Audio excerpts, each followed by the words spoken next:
tusuubira nti jajja okuva ajje Lukaya district bw'anatuuka ku kyalo ekimanyiddwa nga Kasaana ajja ku branchinga to the left akwate kako manyiyo tagenda kutuuka eno kwerukana tajja tuuka kweruka adde kako ku kyakyawo ayitewo akonekitinge wansi kukuba erigenda ekalangala olimanyi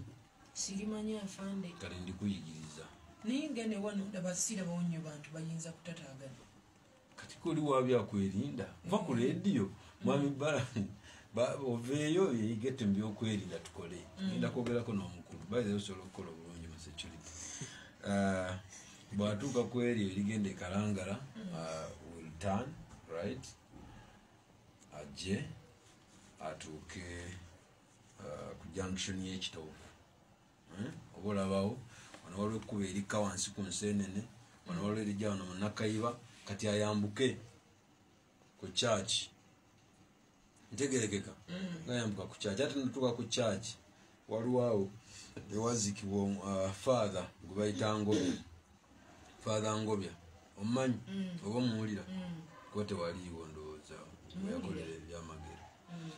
awo ataaninge left tagenda tuuka ku church adde awo bwakwata eri ekkuba agenda kuggukira webayita ebulando kasenta k'ebulando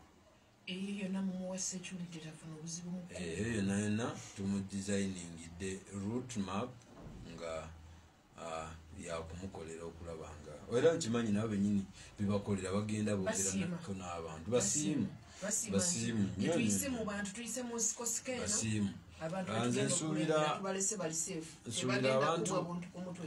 nsuubira abantu bano bayagadde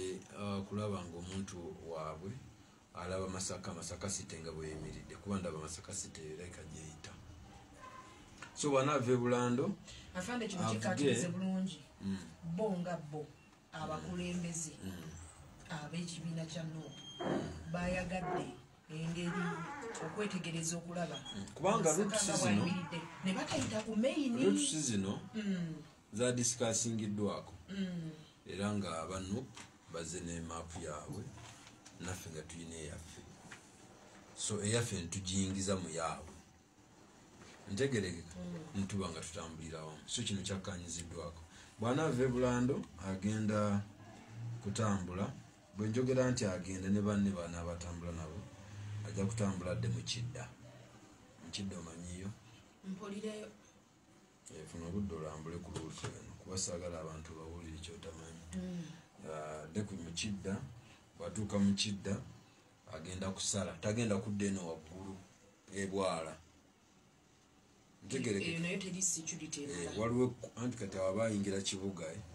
then awo asale bw'ati agwe ku Yellow Knife omanyi weeri bw'atuuka ku Yellow Knife we turn left agwe ku Mutukula road olirabe ekkuba eri junction yeeyo atambule ne Mutukula olwo naagenda ku venue esooka bw'ayita ku Yellow Knife nakwata Mutukula road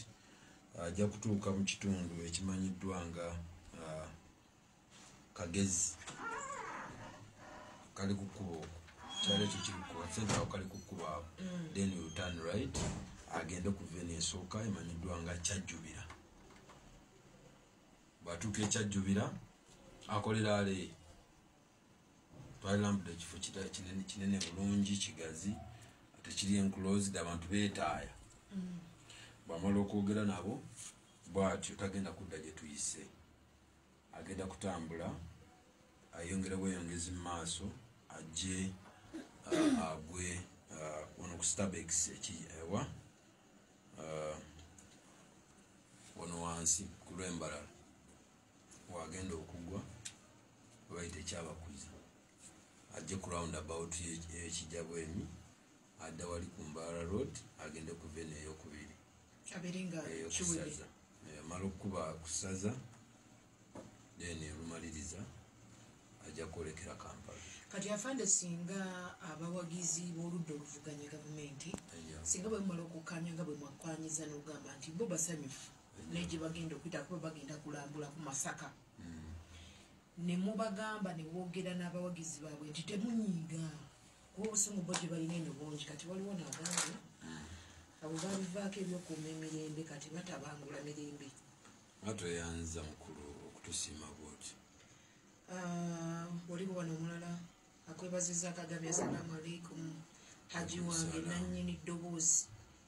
ye Bakaki Abdu nange mulamusiza muyinga n'agamba nti oyo si mwogezi wabula mulimbi w'ebbendobendo ly'e Masaka n'olwensonga eyo abantu balambise bulungi tubasaba abantu baffe tugendere ku luutu eyo kubanga yasaliddwawo abakulembeze bammwe nga balina ffe ebitongole bikuuma ddembe okulaba nga batuuka ku venues ezo so ayeteeseteese okutabangula emirembe olunaku ng'olwo n'ennaku zonna tumukakasa nti ebyokwerinda biri ggulugulu era tujja mukolako ng'amateeka bwegalagira bw'oba owulira ng'oyagala abakulembeze bo obalonde tomenya mateeka kubanga bwe tunaakukwata oyinza okumaliriza ng'oli mu mbuzi ekogga kale oba oli awo lemerwe n'okulonda abakulembeze okuzira 7/2/22 33